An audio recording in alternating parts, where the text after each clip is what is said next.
নমস্কাৰ, প্ৰথমে মোৰ চেনেললৈ সকলোকে স্বাগতম জনালোঁ। আজি মই বনাব লৈছোঁ কঁঠালৰ এটা ৰেচিপি। আৰু যিহেতু এতিয়া কঁঠালৰ মুচি বজাৰত ওলাইছে আৰু কঁঠালৰ মুচি এইটো সময়ত সকলোৱে আনি তৰকাৰী বনাই খায়।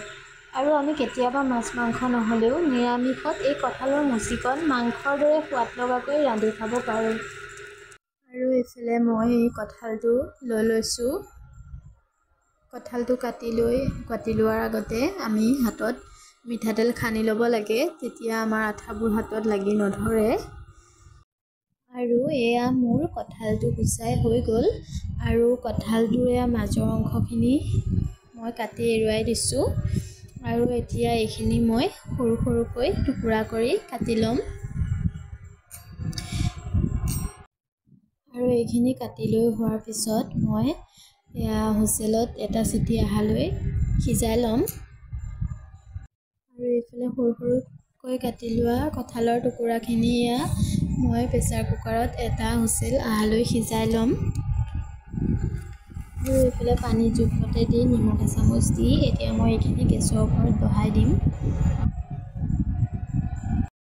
আৰু এইফালে মই লৈছোঁ এয়া বিলাহী দুটা কাটি আৰু পিঁয়াজ দুটা সৰু সৰুকৈ কাটি লৈছোঁ। আৰু এইফালে আদা নহৰু লৈ লৈছোঁ। আৰু এতিয়া মই এইখিনি মিক্সি জাৰ এটাত লৈ ল'ম আৰু গোটেইখিনি একেলগে মই পেষ্ট বনাই ল'ম। এয়া গোটেইখিনি একেলগে দি দিছোঁ। আৰু এয়া আমাৰ পেষ্ট ৰেডি।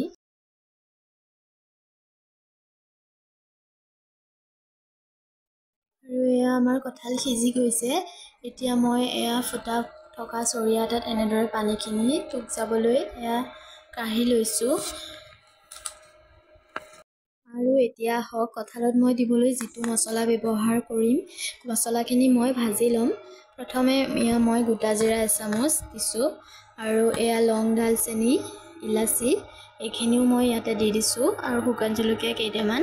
আৰু এইখিনি ধুনীয়া এটা গোন্ধ ওলোৱালৈকে মই এনেদৰে অলপ সময় ভাজি ল'ম। এনেদৰে যদি আপোনালোকে মছলাখিনি অলপ সময় ভাজি ব্যৱহাৰ কৰে, কঁঠালৰ তৰকাৰীখিনি খাবলৈ খুবেই বেছি ভাল লাগে। আৰু এতিয়া মই কেৰাহী এখন পাতি লৈছোঁ আৰু তাতে জোখমতে দি দিছোঁ মিঠাতেল। এতিয়া মই সেই তেলতে দুটা আলু মিডিয়াম চাইজত কাটি লৈছোঁ আৰু এইখিনি ফ্ৰাই কৰি ল'ম। তাতে মই এয়া হালধি গুড়া অলপমান আৰু নিমখ অলপমান দি এনেদৰে ৰঙচুৱা হোৱালৈ ভালদৰে ভাজি ল'ম। আলুখিনি এইদৰে ভাজি ল'লে কঁঠালৰ তৰকাৰীখিনি খাবলৈ খুবেই ভাল হয়।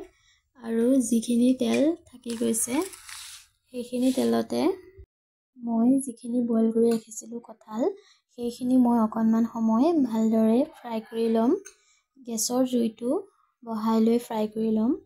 আৰু ওপৰতো যাতে অকণমান ৰঙচুৱা নিচিনা কালাৰ আহে, এনেকুৱা সময়লৈকে কঁঠালখিনি ভাজি ল'ব লাগিব।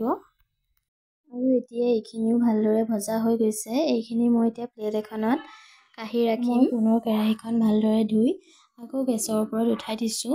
কেৰাহীখন গৰম হৈ গৈছে আৰু তাতে মই এয়া মিঠাতেল দি দিছোঁ। আৰু মিঠাতেলখিনি যেতিয়া ভালদৰে গৰম হ'ব, তাতে মই আধা চামুচ গোটা জিৰা আৰু তেজপাত দুটা দি দিছোঁ। আৰু এইখিনি ধুনীয়া এটা গোন্ধ ওলোৱালৈকে অকণমান সময় মই লৰাই দিছোঁ। যিখিনি পিঁয়াজ, বিলাহী, নহৰু, আদাখিনি পেষ্ট বনাই ৰাখিছিলোঁ, সেইখিনি এতিয়া মই তেলতে দি দিছোঁ।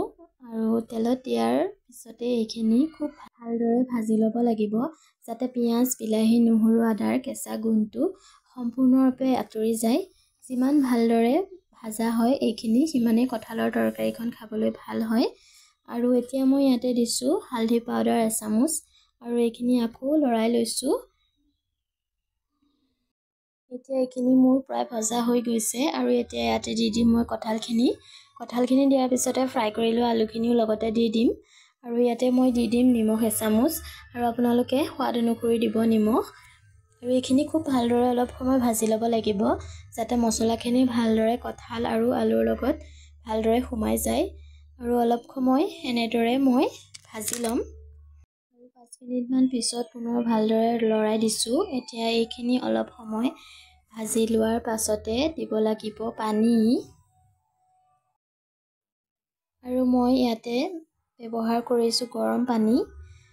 পানীটো মই এটা জোখতে দি দিছোঁ, বহুত বেছিও দি দিয়া নাই আৰু অলপমান ডাঠ হ'লে খাই ভাল লাগে।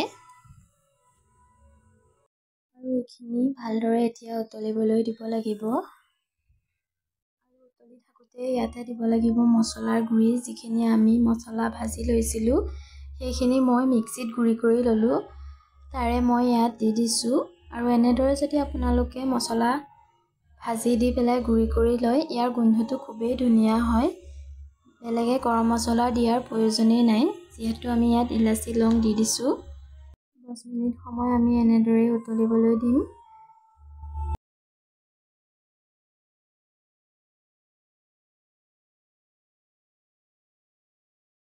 5 মিনিট সময়ৰ পিছত এয়া চাইছোঁ, এইখিনি হৈ গৈছে আৰু কঁঠালৰ তৰকাৰী ৰেডি।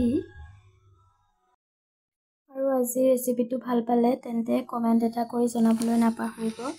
আৰু মোৰ চেনেলত যদি নতুনকৈ আহিছে, মোৰ চেনেলটো ছাবস্ক্ৰাইব কৰি কাষত থকা বেল আইকনটো প্ৰেছ কৰি থ'ব।